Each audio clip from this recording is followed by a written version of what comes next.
Well, hello, everybody. I'm delighted to be here. I see people from all over the world. I'm coming from Maryland in the United States. It's an honor to be of service.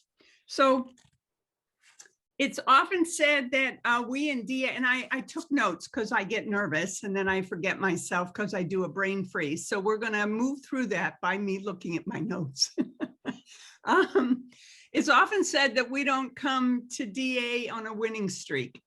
And that was certainly true of me. I was not only panicked when I first came to DA, I was also confused because I had no idea how I had gotten myself into such financial difficulty. I knew I was a binge spender, but I didn't have a clue that the real issue was that I was a debtor. I didn't know that when trying to decide whether to buy something, I was asking myself the wrong question. I was asking whether I deserved it, not whether I could afford it. Who knew that was the question you were supposed to be asking? I didn't know that I should spend less than I made.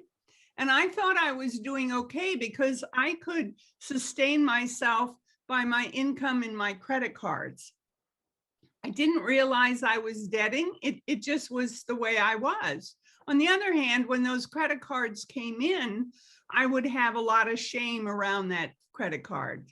And in response, I would severely restrict my spending, mostly for things that were healthy for me, like health and all those things. I would restrict them and pay more attention to my wants than my needs. For a time, things would calm down, and then my cycle of compulsive spending and shame would repeat. Even so, with those kind of agonizing behaviors, I delayed coming to a DA meeting. I couldn't admit that I didn't have the ability to solve my problem. So when I finally came to my first meeting, that action alone in a beginning way was me finally admitting that I was powerless. And I didn't know that, but that really was the beginning of me doing the first step. By the end of the first meeting, though, I was confused again. I was expecting a meeting focused on money strategies, and that wasn't discussed. So I was confused how this program was going to help me be relevant to my problems. But it was right after the meeting that I came to the believe. That was when a dear woman came up to me. She introduced me to herself. She introduced herself, and she told me when she first came to the DA, she had been $74,000 in debt, and that she had reduced that to $4,000. Even though now it's been 21 years since that first meeting, I still can get choked up and feel that wash of relief that came over me. Oh my gosh, this works. I'm in. I get obedient when I get scared. So when I left my first meeting, I had taken the beginning steps of admitting I was powerless and coming to believe that I could be restored to sanity. Right from the beginning of those early meetings, I wanted what others had. Hearing others sharing about their compulsiveness with honesty and truth, and obviously living their lives in a healthy manner, in serenity and peacefulness, I wanted that. And it motivated me to seriously work the program. It was their experience, strength, and hope that drew me back to the rooms each week. I really, I grew up in faith and I had a belief in God, but it was different because what DA has taught me was that personal relationship in terms of that. And so one of the things I had to get past was my willfulness, which is and has always been one of my core issues. And I used to think it was a good attribute. I can be goal-oriented, accomplish things, get things done. Yet my work in the program has shown me there might be some defects in that area, and that while my willfulness may be kind of as an anathema to the program, the intensity of my compulsion of doing mental gymnastics To justify and rationalize making an expense is part of my disease. It was the way I ran my life. So when my compulsive disease when I'm in my compulsive disease, I buy out of fear that I don't have enough. And at that moment, the most important thing to me is to buy whatever it is and to buy it now before it disappears. And that is what my disease looks like when it's full blown. I try to fill a hole that can never be filled because I'm trying to fill it with stuff. It was an intense circular way to live. But now, instead of living in compulsion, I've learned and accept a different way of life. And when I get that compulsive feeling, and I still get it, it's not as strong, and I can tell that my disease is becoming activated. It is the third step where change really began for me. I slowly came to understand, and what the third step has taught me is that through my willfulness, my determination, my isolated decision-making, I preclude my recovery. 2 minutes. I'm sorry? 2 minutes, please. Oh my gosh, okay. I preclude my recovery and my prosperity. I might be a little over 10 minutes.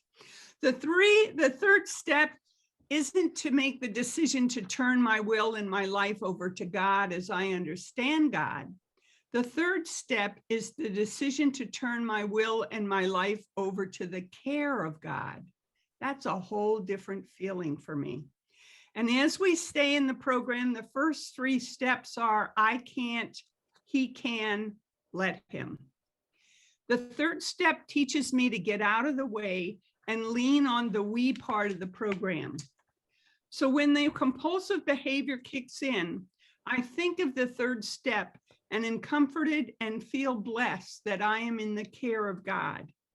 That understanding serves as a salve to my frenetic thought process, and in doing so allows me to reach out, to call someone, to pray, meditate, ask for others to be in my PRG, read literature, and put the decision aside and let the compulsive roaring lion sleep. In my first PR group, I was surprised when after the Serenity Air, shocked is probably more like it, I didn't know the question was coming. They started by asking me what my vision was. I was so focused on those numbers and what they were going to find out and yell at me for, but they didn't do any of that. They asked me what my vision was, and I thought, damn, I didn't know that was going to be on the test. But you know, we got through it. I asked them what theirs was. Maybe I would borrow theirs because the only one I had was to get out of debt.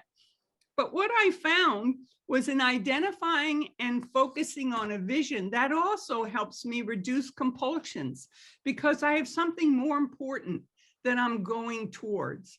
And having a vision was another way of allowing my higher power into my day-to-day life. Taking such action and developing these beliefs helps me to renew my commitment of making a conscious choice of a new way of living. I can't work this program by myself. At first, it was difficult, and sometimes still is, to bother, quote unquote, someone with a seemingly unimportant financial decision I wanted to make. Time. Okay, I'll just be about another minute. But this is a we program. So fast forward 21 years. I've now been retired 2 years, and absolutely through the grace of my higher power in this program, I'm financially secure. I can't even believe I say that. I live in abundance and prosperity, and not just financially, in all of my affairs. Our 12-step promise has proven true to me. We will recognize that a power greater than ourselves is the source of our abundance. We will ask for help and guidance and have faith that they will come. My journey is a journey of a miracle. However, it is not miraculous. In order to get the fruits of the program, I had to do my work. It is particularly challenging in the beginning because I had to change my perspective on how I made decisions regarding finances at the same time that I was just beginning to work the steps and learn the tools. What I found is that the higher power has more abundance in store for me than I could ever imagine. And that is so true. By stepping back, not controlling, not operating out of compulsion, not operating out of fear, turning my will and my life over to the care of God has allowed me to relax, trust in higher power, and in the we of the program. I no longer have to take the weight of everything. I've made a decision to turn my will and my life over to the care of God, and so I can let things unfold. I'll close with what we say at the end of the promises. All this and more is possible when we work this program with integrity and to the best of our ability, one day at a time. A life of prosperity and serenity will be ours. Thanks for letting me be of service.